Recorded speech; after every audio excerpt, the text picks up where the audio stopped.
Legendary director Rajamouli సినిమాలో హీరోకు ఎంత ప్రాధాన్యత ఉంటుందో విలన్ క్యారెక్టర్ కు కూడా అదే రేంజ్ లో డిమాండ్ ఉంటుంది. ఈ విషయం రాజమౌళి డైరెక్ట్ చేసిన మూవీస్ చూసిన ప్రతి మూవీ లవర్ కు తెలుసు. అయితే సూపర్ స్టార్ మహేష్ బాబుతో కలిసి ఫస్ట్ టైం ఓ మూవీ అనౌన్స్ చేశారు రాజమౌళి. వీరి కాంబోలో వచ్చే మూవీ కోసం ఎంటైర్ మూవీ వరల్డ్ ఎంతో ఈగర్ గా వెయిట్ చేస్తోంది. అయితే రాజమౌళి తీసిన అన్ని సినిమాల్లో లాగే ఈ సినిమాలో కూడా విలన్ రోల్ కు ఎంతో ఇంపార్టెన్స్ ఉన్నట్లు తెలుస్తోంది. అందులో భాగంగానే మహేష్ బాబును ఢీకునే విలన్ క్యారెక్టర్ కోసం తెగ వెతుకుతున్నారట రాజమౌళి. ఈ పాత్రకు మలయాళం స్టార్ పృథ్వీరాజ్ సుకుమారన్ అయితేనే పర్ఫెక్ట్ గా సరిపోతారనే ఉద్దేశంతో రాజమౌళి తనను అప్రోచ్ అయినట్టు తెలుస్తోంది. రాజమౌళి ఇచ్చిన ఆఫర్ కు పృథ్వీరాజ్ ఓకే చెప్పినట్టు ఫిలిం ఇండస్ట్రీలో టాక్ నడుస్తోంది.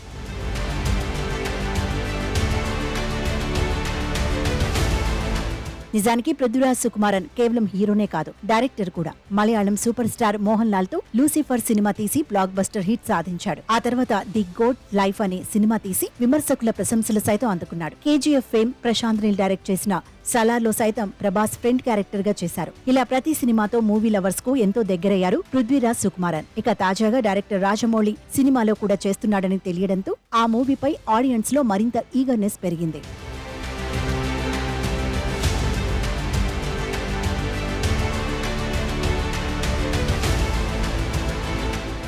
ఇదిలా ఉండగా మహేష్ బాబుతో తీసే ఇంటర్నేషనల్ మూవీ ప్రాజెక్టును ఎంతో ప్రెస్టీజియస్ గా తీసుకున్నారు డైరెక్టర్ రాజమౌళి. ఎన్టీఆర్, రామ్ చరణ్ లాంటి బిగ్ స్టార్స్ తో సినిమా తీసి ప్రపంచానికి తెలుగువాడి సత్తా ఏంటో చూపించాడు. నిజానికి RRR సినిమా సాధించిన ఘనత తాను తీసే సినిమాలపై రాజమౌళికి మరింత బాధ్యత పెరిగిందనే చెప్పాలి. అంతర్జాతీయ స్థాయిలో మహేష్ బాబుతో సినిమాని రూపొందించాలనే ప్రయత్నాల్లో ఉన్నారు రాజమౌళి. అందుకు తగ్గట్టుగానే టాలెంటెడ్ యాక్టర్స్ ను తన ప్రాజెక్ట్ లోకి తీసుకుంటున్నారు. ఈ సంవత్సరమే ఈ సినిమా షూటింగ్ ప్రారంభం కానున్నట్టు తెలుస్తోంది. విజయేంద్ర ప్రసాద్ అందించిన ఈ సినిమా కథపై ఎన్నో ఊహాగానాలు వినిపిస్తున్నాయి. ఎలాంటి లీకులు బయటకు వచ్చినా రాజమౌళి మైండ్ లో ఉన్న కథను మాత్రం ఎవరూ ఊహించలేరని అంటున్నారు మూవీ లవర్స్.